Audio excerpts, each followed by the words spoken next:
selamat sore jemaat yang dikasihi Tuhan. Selamat datang di ibadah online PLC hari ini. Senang sekali kita bisa berkumpul bersama. Kita mau memuji Tuhan, kita mau mendengarkan firman Tuhan. Mari bersama-sama kita berdoa. Tuhan Yesus, terima kasih Tuhan kalau kami bisa berkumpul hari ini Tuhan. Biar Engkau layakkan, kuduskan kami agar kami layak untuk masuk ke dalam hadirat-Mu ya Tuhan Yesus. Dan Engkau mau hadir dalam puji-pujian kami. Kami serahkan ya Tuhan ibadah ini ya Tuhan dari awal sampai akhir ke dalam tangan-Mu ya Tuhan Yesus. Hanya di dalam nama Tuhan Yesus kami berdoa dan mengucap syukur. Amin. Sudah siap memuji Tuhan? Kita mau mengatakan Allah sanggup.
Mari kita menyembah Tuhan lebih dalam lagi. Kita mau bersyukur. Bersyukur pada Tuhan.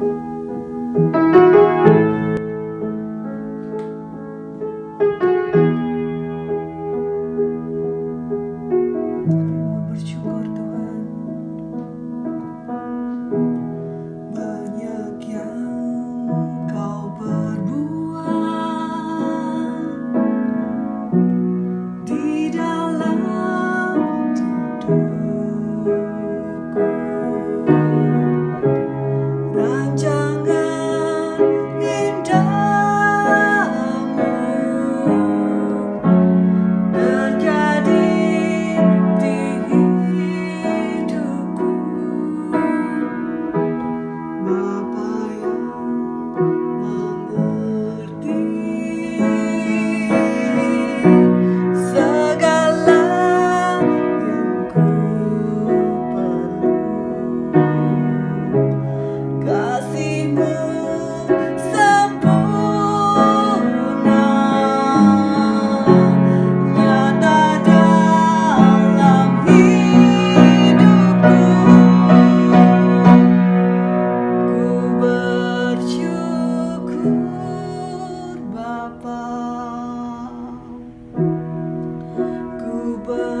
bersyukur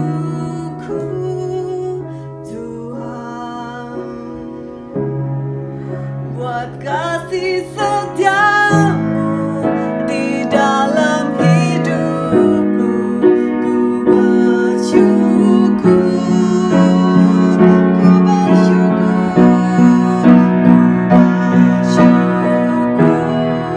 Bapa.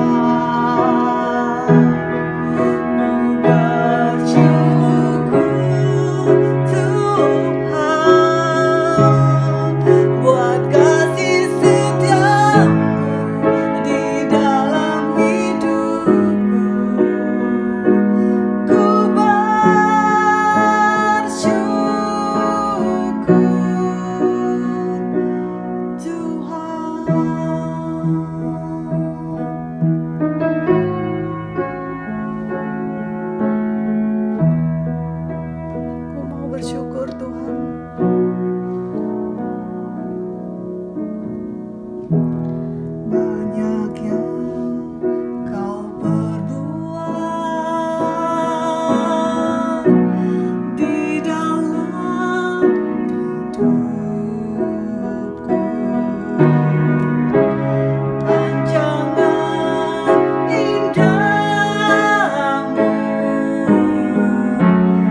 kuasamu tak lebih besar.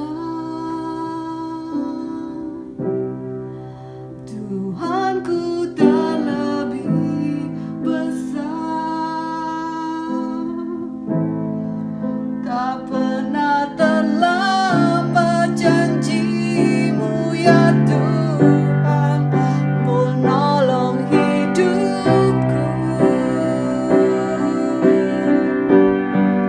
Kuasamu tak lebih besar.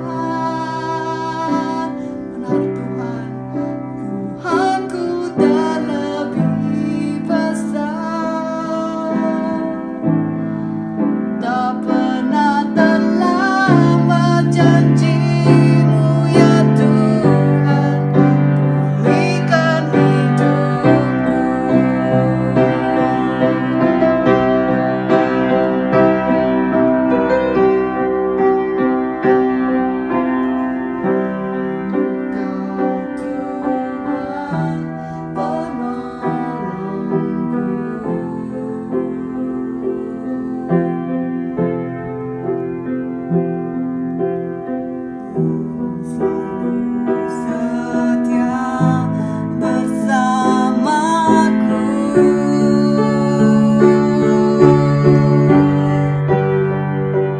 Kasih-Mu yang selalu merubah kehidupanku.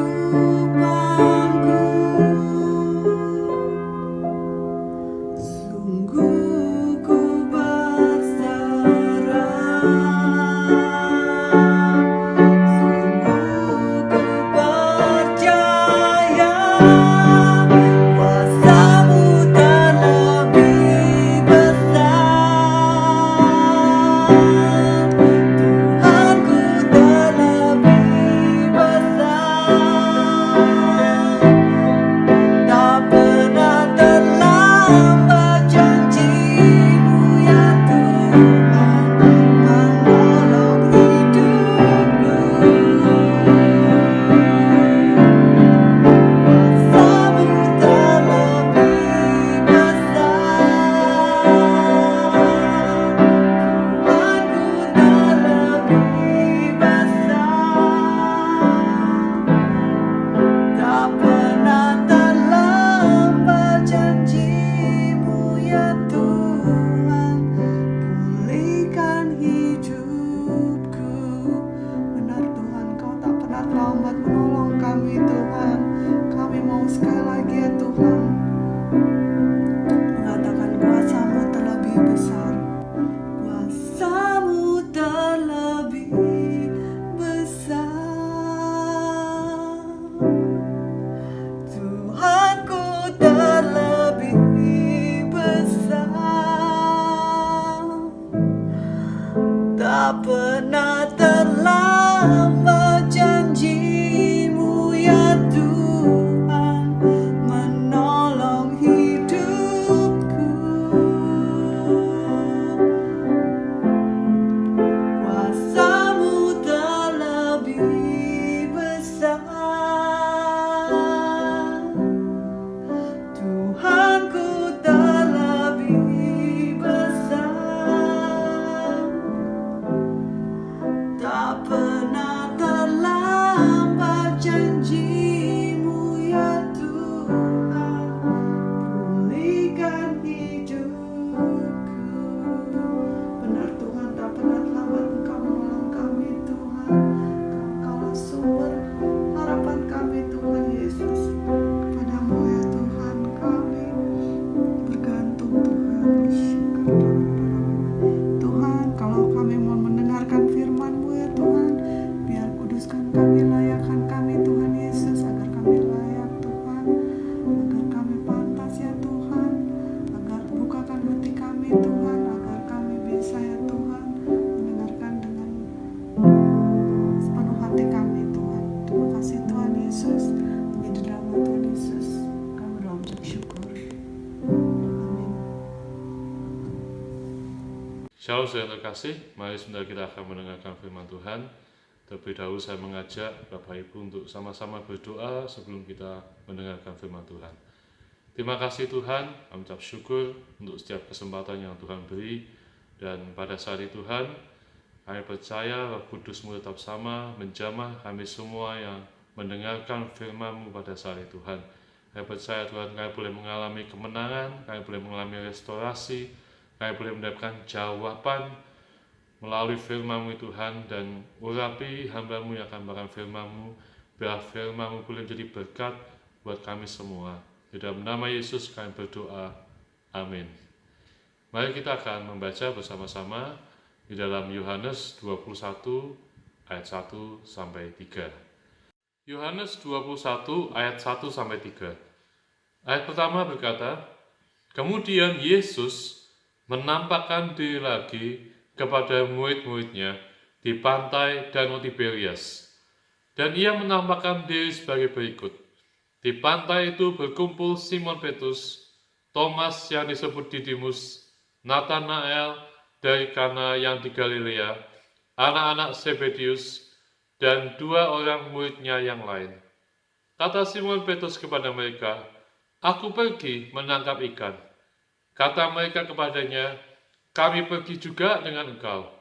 Mereka berangkat lalu naik ke perahu, tetapi malam itu mereka tidak menangkap apa-apa.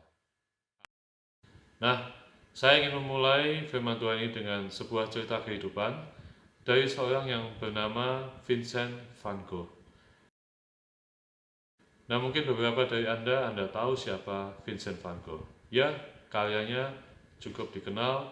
Sampai hari ini dialah seorang pelukis yang lukisannya dipajang di beberapa museum di seluruh dunia. Nah, Vincent van Gogh ini dilahirkan di tahun 1859 di kota Belanda. Dia awalnya ingin menjadi seorang pendeta atau seorang vikar, tetapi oleh satu dua hal, ternyata cita-citanya itu gagal, dan dia memutuskan untuk menjadi seorang pelukis. Nah, di dalam hidupnya, dia melukis ada 2000 karya seni. Dia melukis ada 2000 lebih lukisan yang dia buat.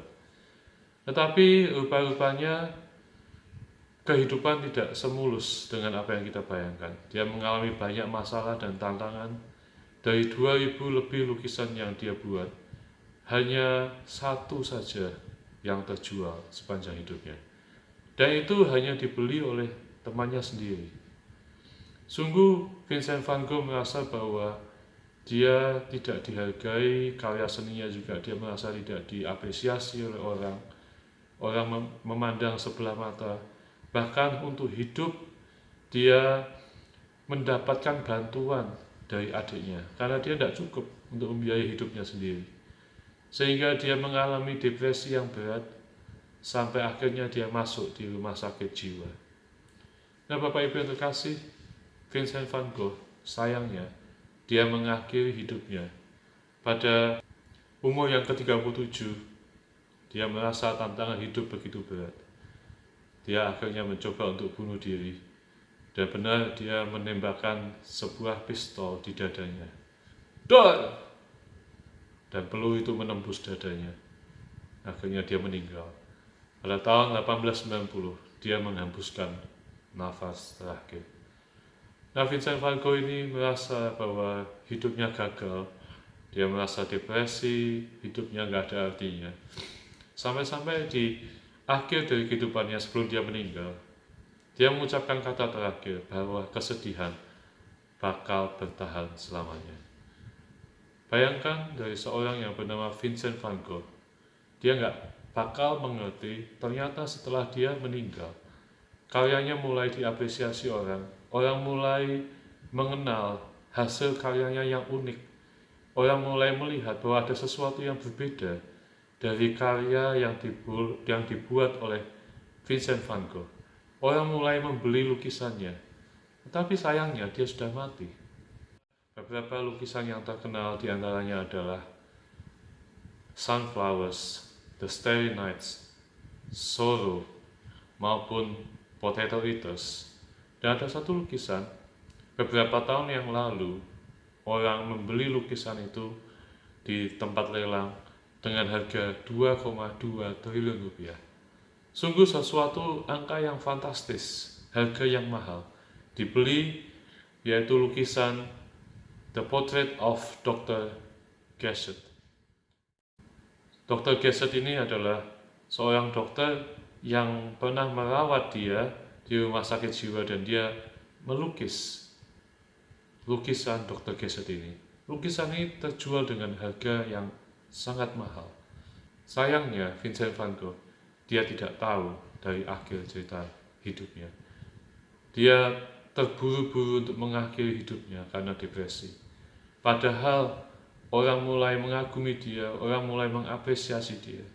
Seandainya kalau dia mau berjuang lebih keras lagi, kalau dia mau bertahan lebih lama lagi, seandainya dia mau berjuang melawan depresinya, bukan dengan kekuatannya sendiri, dia mau berharap pada Tuhan, Tuhan pasti akan buka jalan.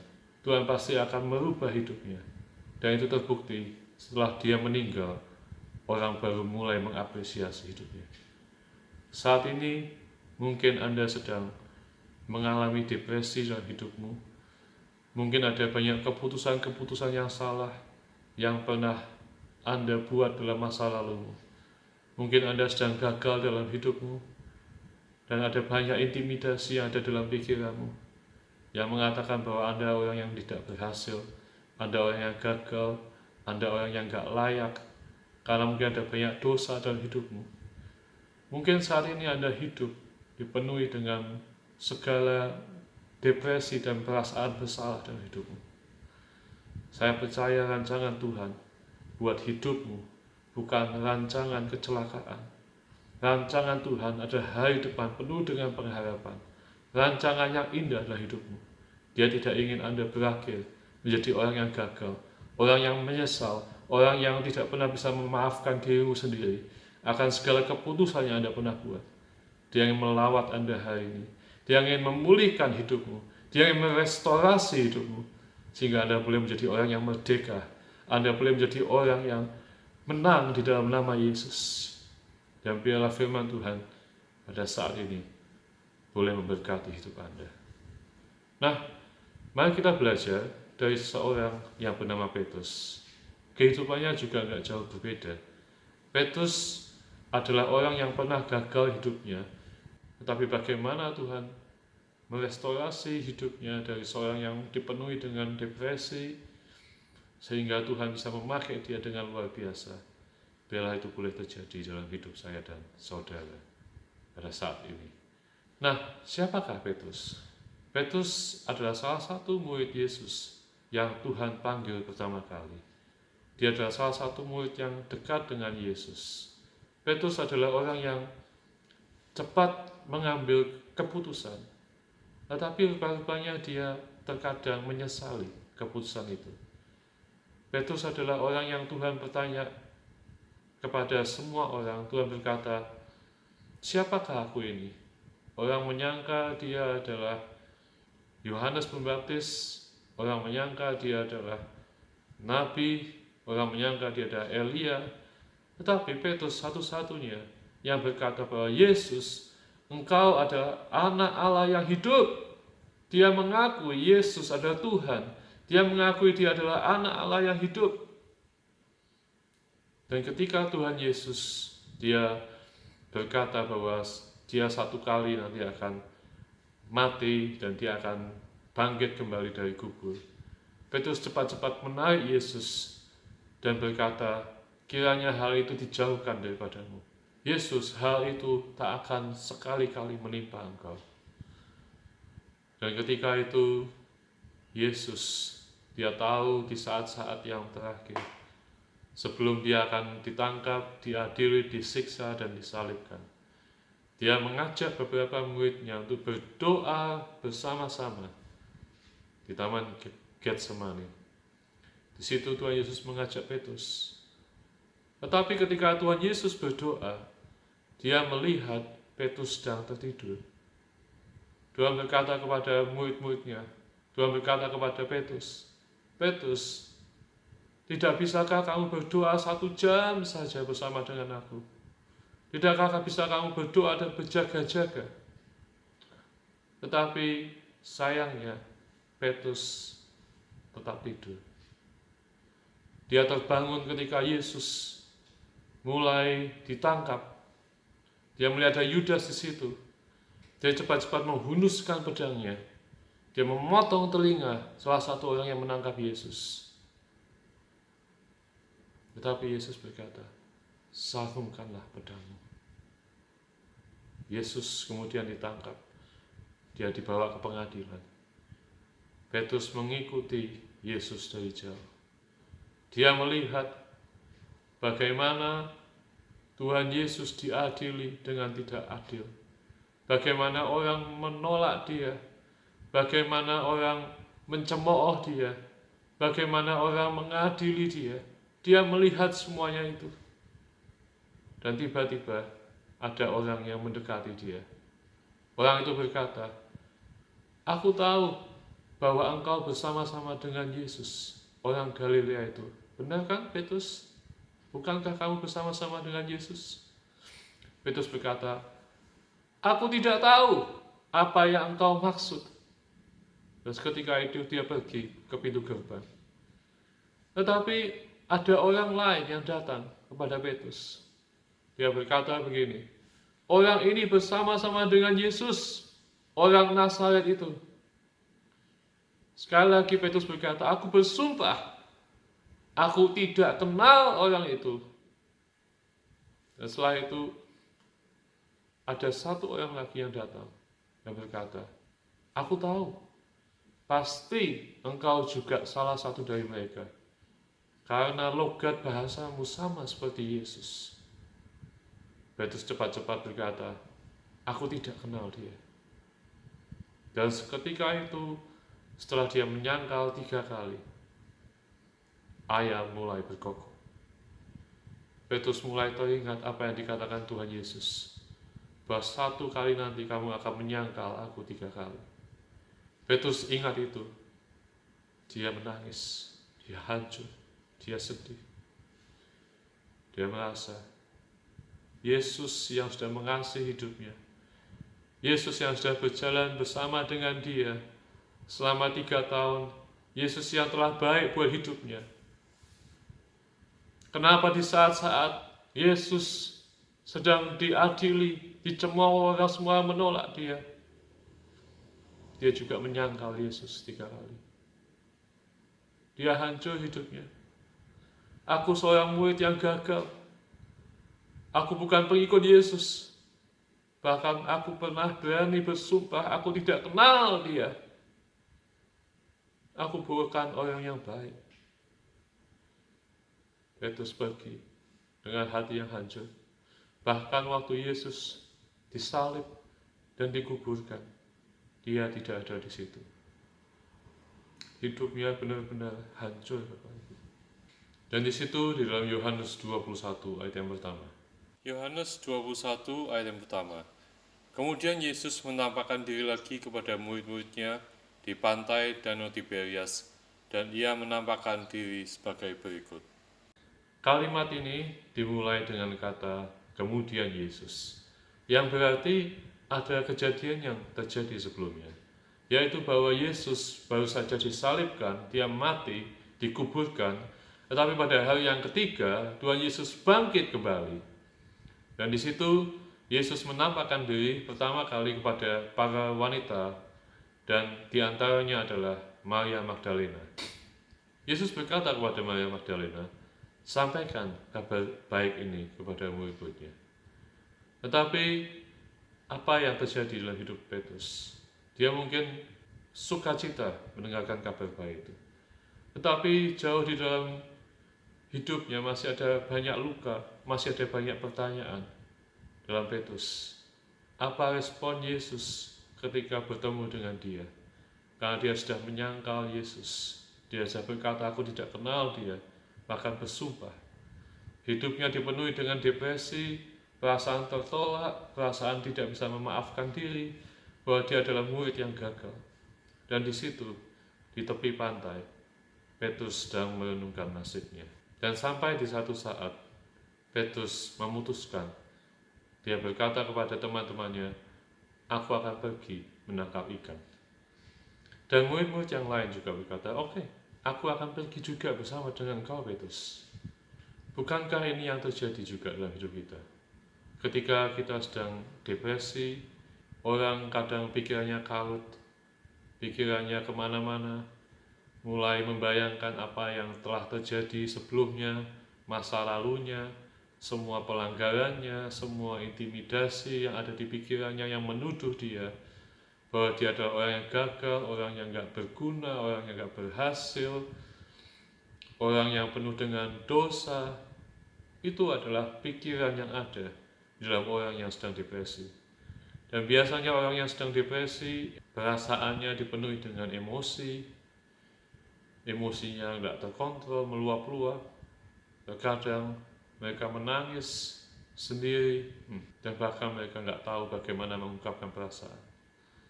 Karena nggak banyak orang yang tahu apa yang dia sedang alami. Beberapa dari kita ketika kita hidup dalam depresi, kebanyakan kita mencoba mencari kesibukan dengan harapan kita bisa menghilangkan depresi kita. Dengan harapan ketika kita sibuk, kita bisa berupaya untuk melupakan masa lalu kita. Tetapi apakah itu mungkin? Apakah kita bisa langsung menghapus semua memori yang ada di dalam otak kita? Dan itulah yang dilakukan Petrus. Ketika dia sedang merenung di tepi pantai, merenung tentang segala kegagalannya. Dia gagal sebagai seorang murid yang tidak bisa mengasihi Yesus. Bahkan di saat-saat terakhir, dia menyangkal Yesus. Dia berkata, aku tidak kenal dia. Kata-kata itu selalu ada di dalam otaknya. Itu yang mengintimidasi dia. Petrus memutuskan untuk kembali ke masa lalunya. Dia memutuskan untuk menangkap ikan dengan harapan dia bisa menghilangkan masa lalunya. Dengan harapan dia bisa mengobati depresinya.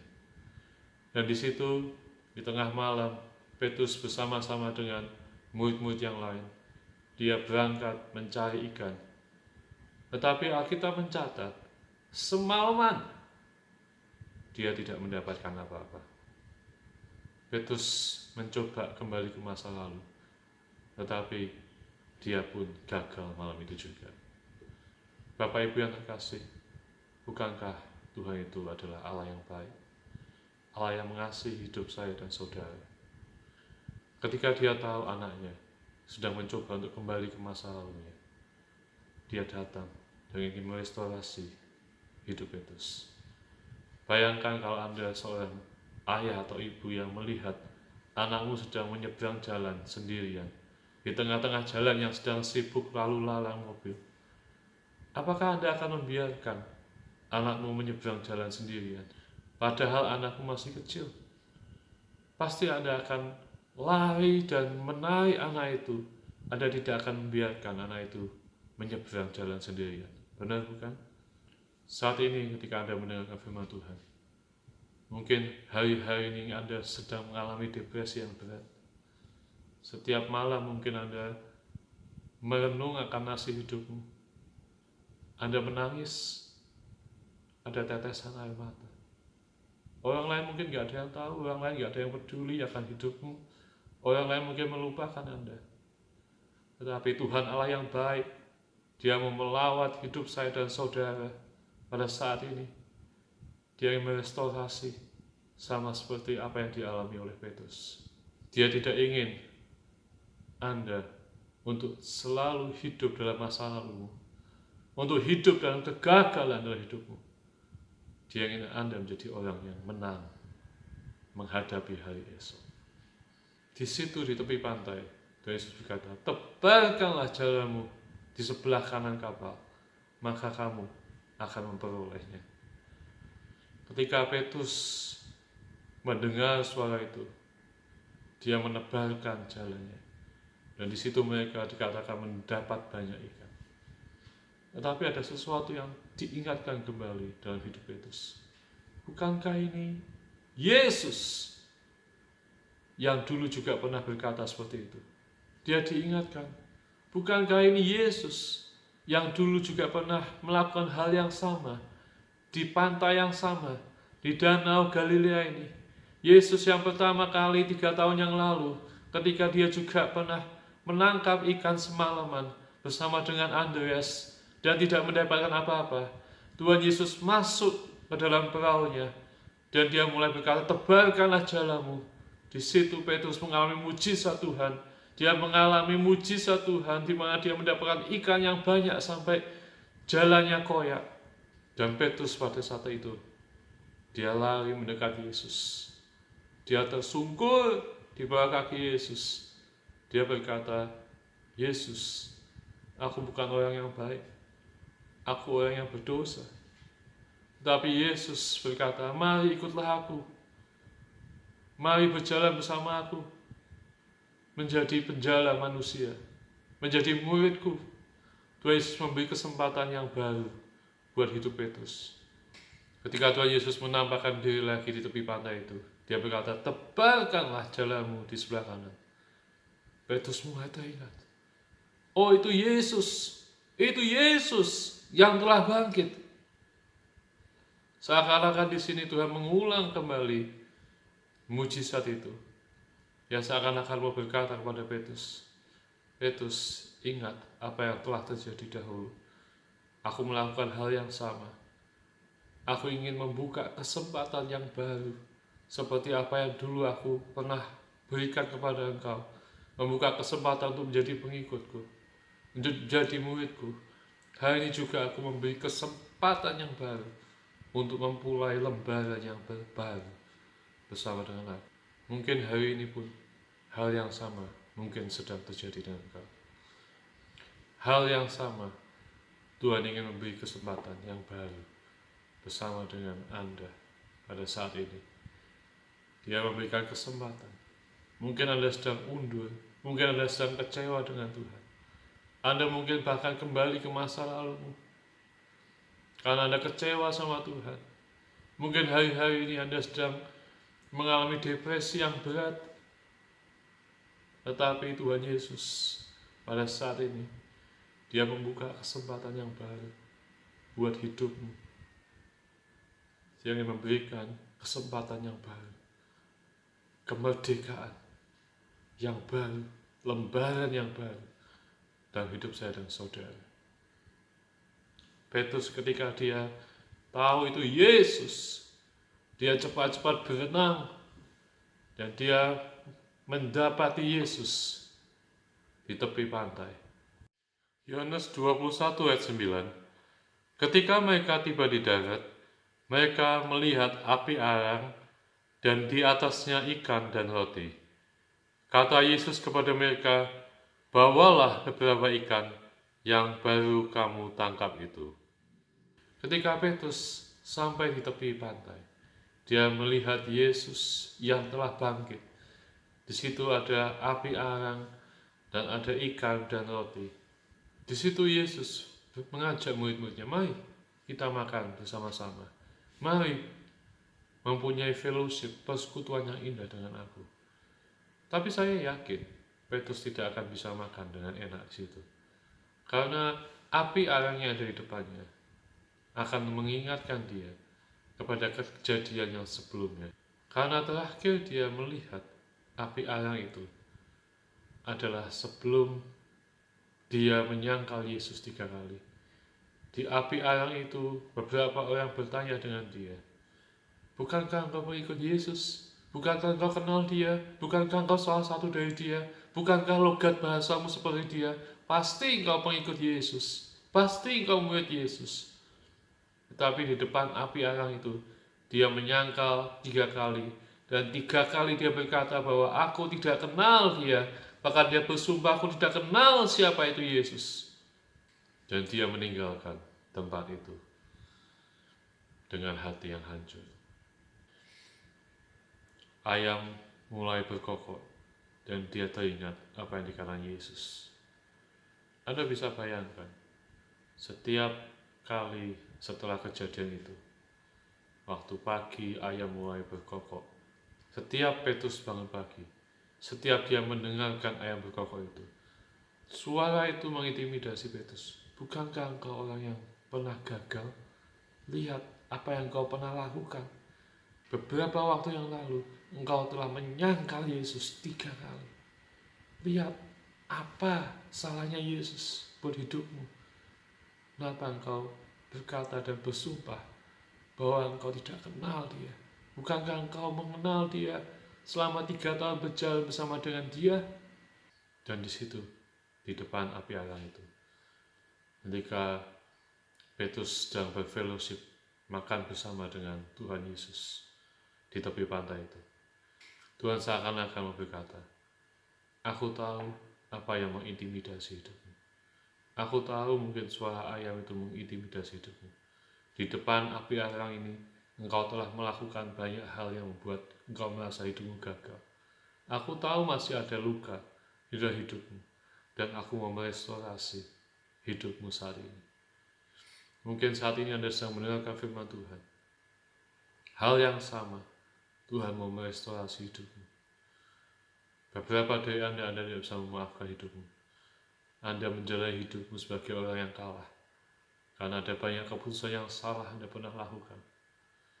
Anda hidup dalam depresi, Anda hanya merenungi nasibmu. Anda masih menyimpan banyak luka di dalam hidupmu, sehingga Anda menjadi orang Kristen yang kalah. Tetapi bila pada saat ini, hal yang sama, Tuhan mau merestorasi hidup Anda dan saya pada saat ini. Sehingga hidupmu tidak dikuasai oleh kegagalan. Hidupmu tidak dikuasai oleh masa lalu. Mari berjalan bersama dengan Yesus. Dengan kesempatan yang baru yang Tuhan beri. Sehingga kita boleh jadi orang yang menang dalam hidup ini. Di situ Tuhan Yesus mulai bertanya kepada Petrus. Petrus, apakah engkau mengasihi aku lebih daripada mereka ini? Simon Petrus berkata, ya Tuhan, aku mengasihi engkau.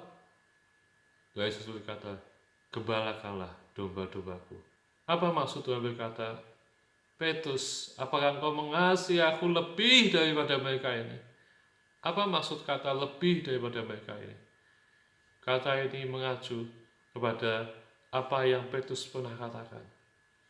Ketika perjamuan malam terakhir itu, Tuhan berkata salah satu akan mengkhianati aku. Dialah Yudas Iskariot. Petrus berkata, biarpun mereka semua terguncang imannya karena engkau, aku sekali-kali tidak. Bahkan Petrus berkata, sekalipun aku harus mati bersama-sama engkau, Yesus, aku tak akan menyangkal engkau. Itulah yang Tuhan maksud. Petrus, apakah benar dulu engkau pernah berkata bahwa biarpun mereka semua tergoncang imannya karena engkau, aku sekali-kali tidak. Apakah benar engkau juga pernah berkata, sekalipun aku harus mati bersama-sama engkau, aku tak akan menyangkal engkau. Tetapi lihat kenyataannya, engkau telah menyangkal 3 kali. Petrus, lihatlah, apakah engkau masih mampu berjalan dengan kekuatanmu sendiri? Apakah engkau berpikir engkau masih hebat? Apakah engkau masih mampu berjalan dengan kekuatanmu sendiri tanpa kasih karunia aku dari hidupmu? Yesus bertanya kepada saudara pada saat ini, apakah engkau masih mampu berjalan dengan kekuatanmu sendiri? Apakah engkau masih mampu berjalan dengan kekuatanmu sendiri tanpa kasih karunia aku dalam hidupmu?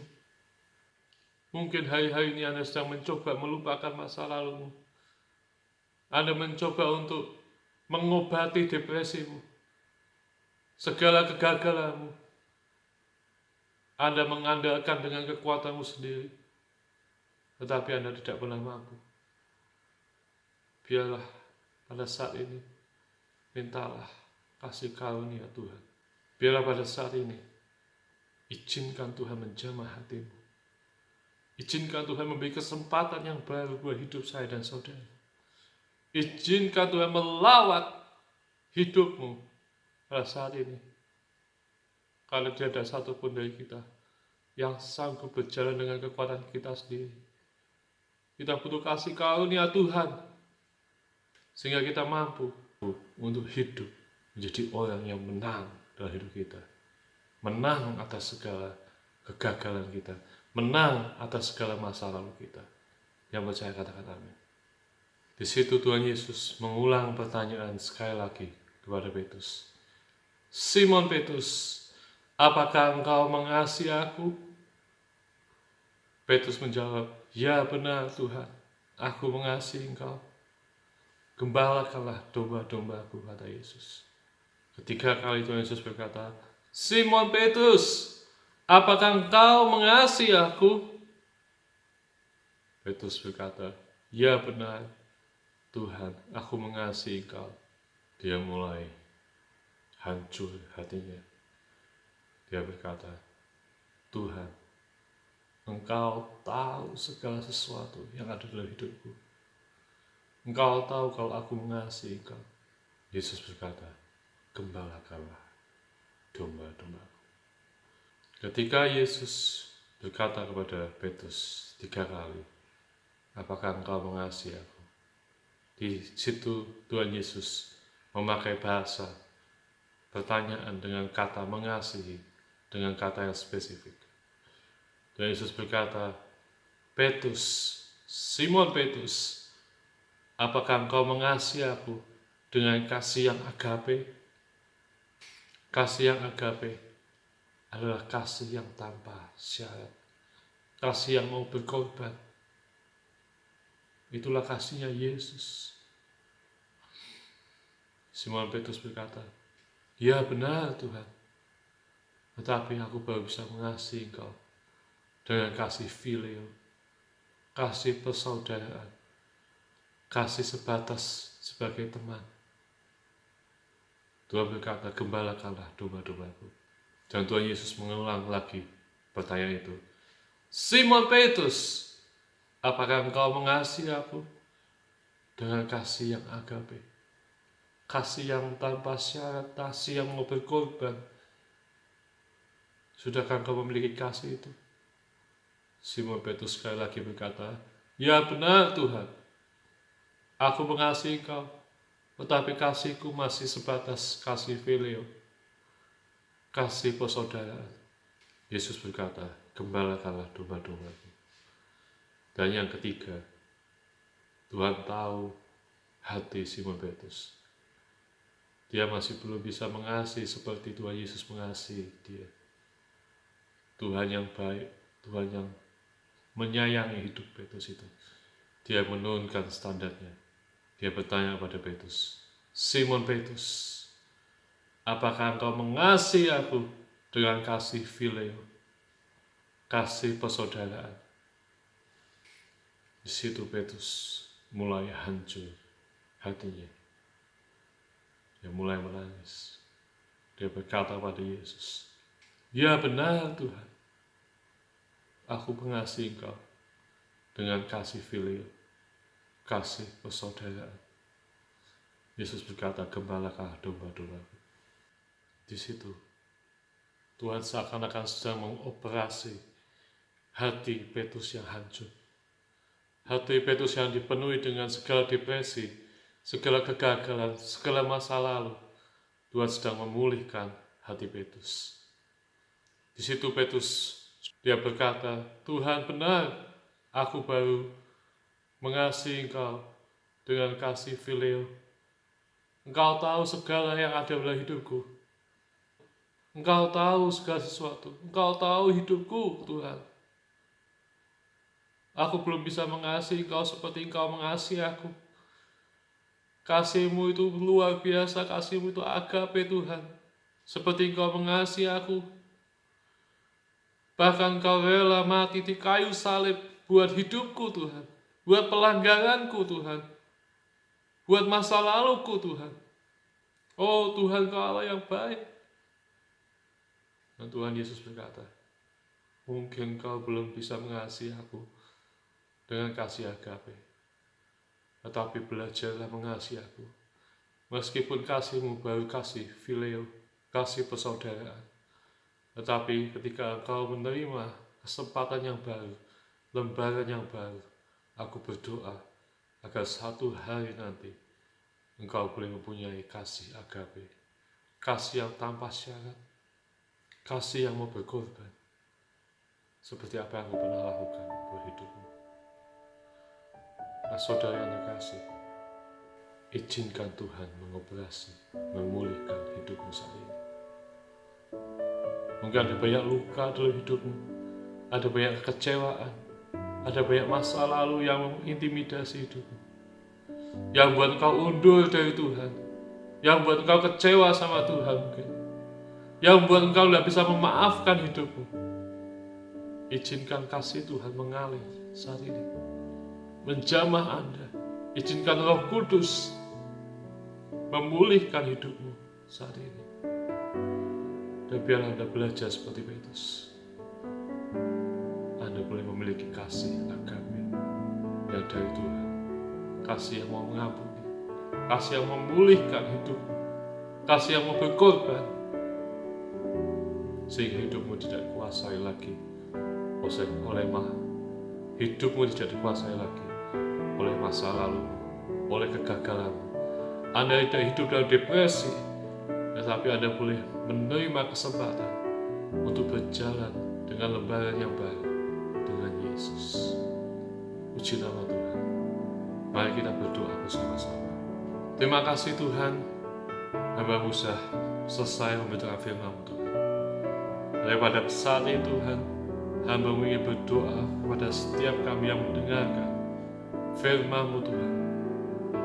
Kalau mungkin ada hal-hal yang pernah terjadi di masa lalu kita Tuhan, hal-hal yang membuat kami depresi, hal-hal yang selalu menuduh kami, yang mengintimidasi kami, terhadap semua pelanggaran kami, terhadap keputusan yang salah, terhadap apapun Tuhan, bahkan itu mungkin kata-kata yang orang pernah ucapkan atas hidup kami, yang berkata bahwa kami orang yang gak berguna, kami pernah membuat kesalahan dan lain sebagainya. Kata-kata yang terus mengintimidasi, menuduh kami Tuhan. Kami tahu kami gak sanggup untuk berjalan dengan kekuatan kami lagi Tuhan.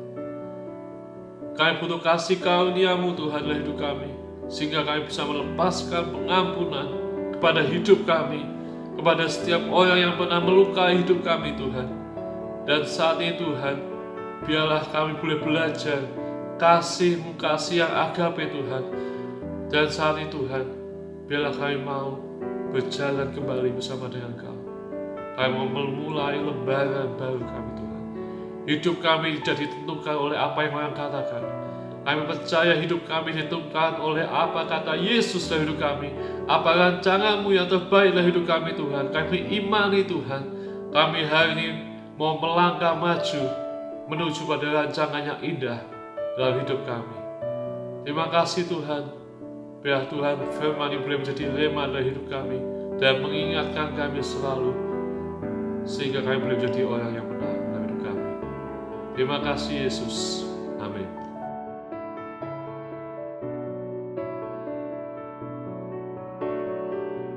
Mari sebelum kita bersekutu dengan tubuh dan darah Yesus, mari kita ucapkan dan imani kata-kata ini bersama-sama. Tuhan Yesus, aku bawa roti dan anggur ini kepadamu. Berkatilah seperti 2000 tahun yang lalu Engkau telah memberkati roti dan anggur untuk para murid-Mu. Lakukanlah juga untuk aku, karena aku punya iman yang sama dengan iman murid-Mu, dan Engkau pun akan berkata, ambillah inilah tubuhku, dan ambillah inilah darahku. Dalam nama Tuhan Yesus Kristus. Amin. Mari kita angkat tubuh Yesus ini tinggi-tinggi, dan kita akan ucapkan bersama-sama. Sekali lagi ikuti dengan saya. Terima kasih Tuhan untuk tubuh-Mu yang telah dilukai, tubuh-Mu yang hancur karena aku. Firman-Mu berkata bahwa oleh bilur Yesus aku sudah sembuh. Sesungguhnya sakit penyakit yang ada di tubuhku dan semua kesengsaraan dalam hidupku telah Engkau ambil dan Engkau tanggung di tubuh-Mu sendiri. Tidak ada sisanya. Aku percaya mulai saat ini firman-Mu harus terjadi, karena Engkau telah mengatakannya dan Engkau juga yang akan melakukannya. Sekarang aku terima korban tubuh-Mu dalam nama Tuhan Yesus Kristus. Mari kita makan tubuh Yesus yang penuh bilur ini bersama-sama.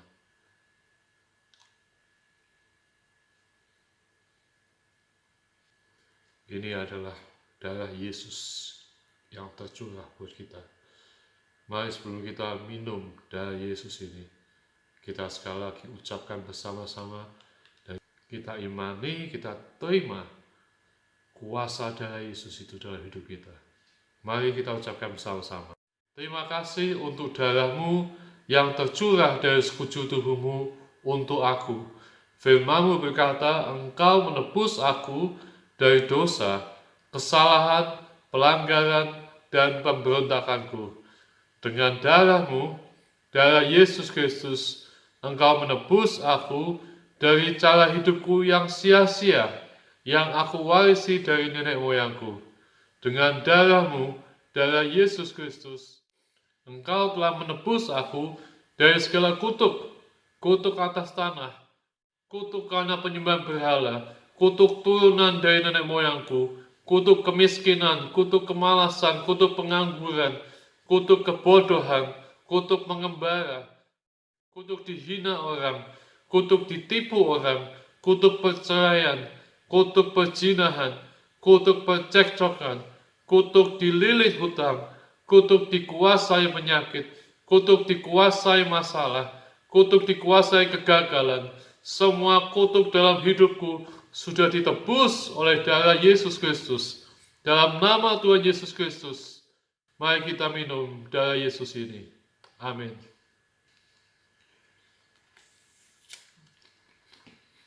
Mari kita satukan hati, kita akan berdoa bersama-sama. Terima kasih Tuhan, baru saja kami minum tubuh-Mu dan darah-Mu Tuhan. Tubuh-Mu dan darah-Mu menyatu dengan tubuh kami Tuhan. Kami percaya Tuhan, Engkau telah menebus kami dari cara hidup kami yang sia-sia. Engkau telah menebus kami dari segala pelanggaran kami Tuhan. Darah-Mu telah menebus kami dari segala kutuk kegagalan, kutuk sakit penyakit, kutuk ditipu orang, Tuhan, kutuk kebangkrutan, kutuk perceraian. Kami percaya Tuhan, Engkau sudah memberi kami hidup dalam segala kelimpahannya, yaitu hidupnya Yesus ada dalam hidup kami, ada dalam tubuh kami Tuhan. Dan saat ini Tuhan kami berkatakan Tuhan, segala sakit penyakit Engkau tidak berhak ada dalam tubuh kami, karena darahnya Yesus, bilur-bilur darah Yesus ada dalam hidup kami. Sehingga saat ini Tuhan kami terima kesembuhan itu, kami terima Tuhan hidup yang sehat di dalam nama Yesus Tuhan. Kami terima Tuhan kekebalan tubuh yang kuat Tuhan, sehingga tidak ada satupun virus atau wabah apapun yang sanggup menguasai kami, karena ada darahnya Yesus dalam hidup kami Tuhan. Dan saat ini Tuhan kami percaya Tuhan bahwa kami telah ditebus dengan darah yang mahal, sehingga kami Tuhan saat ini Tuhan tidak dikuasai lagi dengan kegagalan kami, dengan masa lalu kami Tuhan. Kami percaya Tuhan apapun yang telah terjadi di masa lalu kami Tuhan, kami percaya Tuhan oleh darah Yesus Tuhan, kami boleh melepaskan pengampunan kepada siapapun yang telah menyakiti kami Tuhan. Terhadap apapun yang telah terjadi Tuhan, kami percaya Tuhan kami bisa memaafkan diri kami terlebih dahulu Tuhan. Dan kami percaya ketika kami membuka lembaran yang baru bersama dengan Engkau Tuhan, kami boleh berjalan sehari demi sehari demi sehari dengan perjalanan iman dengan Kau. Kami tahu Tuhan rancangan-Mu adalah rancangan hari depan penuh dengan pengharapan. Kami imani itu Tuhan di dalam nama Yesus Tuhan. Kami tidak perlu khawatir, kami tidak perlu kecewa, karena hidup kami tidak ditentukan oleh masa lalu kami. Hidup kami ditentukan dengan perjalanan bersama dengan Yesus, karena kami tahu kami tidak mampu berjalan sendiri Tuhan. Oh terima kasih Tuhan, Kau memberkati Tuhan setiap keluarga demi keluarga Tuhan. Diberkati Tuhan usahanya, pekerjaannya Tuhan, selalu naik dan tidak pernah turun. Itu janji-Mu Tuhan, kami terima Tuhan. Kami akan terus Tuhan menjadi kepala dan bukan ekor. Kami terima itu Tuhan, bisnis kami akan selalu maju dan sukses Tuhan. Kami terima di dalam nama Yesus. Keluarga-keluarga yang mendengarkan pada saat itu Tuhan, kami terima Tuhan, ada kedamaian, ada sukacita, ada unity Tuhan. Kau berkata ketika ada sehatian, ada unity, di situ berkat itu mengalir. Kami terima itu Tuhan, berkat itu mengalir dalam keluarga kami Tuhan. Ada kebahagiaan, ada kasih yang melingkupi keluarga kami Tuhan. Dan terima kasih Tuhan, saat itu juga Tuhan memberkati pendidikan kami, Pendidikan anak-anak kami dibuat berhasil di dalam nama Yesus, diberi hikmat atas mereka Tuhan. Dalam nama Tuhan Yesus Tuhan kami berdoa, memberkati setiap jemaat satu persatu, dan kami terus berdoa untuk wabah corona ini agar segera berakhir. Di dalam nama Yesus kami berdoa. Amin.